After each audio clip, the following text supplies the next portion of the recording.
I'm Sophia Naomi Crohn Donald. Right now, it's Thanksgiving weekend, and I'm on my way to Massachusetts to see my granny, Cindy Crohn. Massachusetts is where the majority of the Crohns, my mom's side of the family, live. The Crohns are mostly musicians and artists, starting with my grandparents. My grandpa, Harris Crohn, died when I was 5, so I never really knew him, but I know that he was a concert pianist and, like my granny, a piano teacher. Whether it was drawing, painting, singing, or making films, art has always been an important part of my life. Obviously, music was an important part of my grandparents' lives, and I want to know how that came to be. I want to know how it began. In the early years, when I was a baby, when I was a very little girl, there was no family except in Mississippi. That's all I knew. That was the world. It was everything that mattered to me, and that's the only place I can begin, because any place else just didn't exist. How educated were your parents and family members? Not very. They were mainly farmers. My dad had expected and hoped that he could send me to college. I, by that time, had discovered classical music. And honey, it made my heart sing. Because my friends were in the band and they were going to Mississippi Southern College to audition, I asked Daddy if I could go and audition. And that was like saying, can I go jump in the Tallahatchie swamp? Daddy finally decided that I could go to Mississippi Southern College and audition. And if they thought that I was good enough to get in the school, that it would be all right. I did, and I not only auditioned and got in the college, I got a scholarship as well. And poor Daddy was standing there with having promised that if I could get in, that he would let me go. And he said, all right, you know. And so I became a music major at Mississippi Southern College.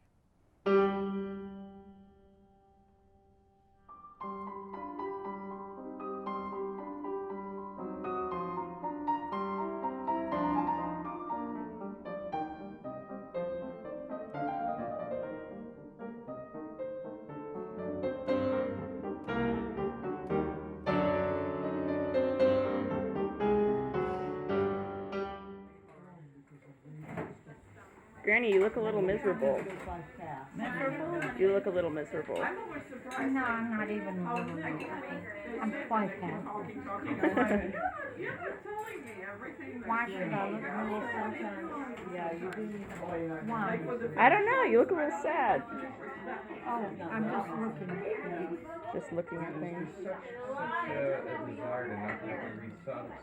Why are you looking at things? What is there to look at that's so interesting? I wish the Paris could do it to me. It happens and it comes up. That's right. How did you meet Grandpa? Your grandpa. Well, as it turned out, I was a student at Mississippi Southern College. He was on the faculty, and he was performing, so he asked me if I would turn pages for the accompanying pianist. After the final rehearsal, he asked me out for a cup of coffee, and that was the beginning of our really getting to know each other. We were in love. That's just the way it was. And there was no way that we could pull away from each other. So, but he was a bit different from your family growing up. You think he was different? Do you remember him? A little. A little, yeah. He was a New York Jew. My family were Southern American Protestants. How did your family react to your engagement with Grandpa? They were not happy. Yeah. What was that side of the family like? Did you feel like you had a lot in common with them? No. No.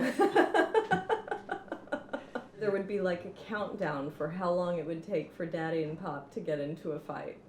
Not a fist fight, but an argument. Like an argument. Daddy and Pop had gotten into it, and we jumped into the fray, and Pop was drunk, and he got mad, and he stood up, and he yelled, and he said something about, I think it's a shame you brought these girls up like this. But I always felt that was how he felt anyway, so he Yeah. was just saying it. Yeah. What difference did it make? You know, it was clear that Yeah. What, he didn't like how you guys were raised up by Grandpa? right. Grandpa was Jewish. Beyond that, We were Jewish. We weren't we being were very raised. liberal. We didn't were go not to racist. we didn't go to Sunday school. We didn't, or not the right kind anyway. We weren't being raised in his tradition in any way, shape, or form, and part of that was illiberalism, and he was about as illiberal a person as there was, I think.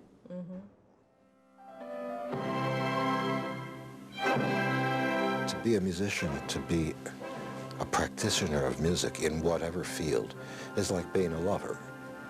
Frankly, I can't not be a musician. I must be in it.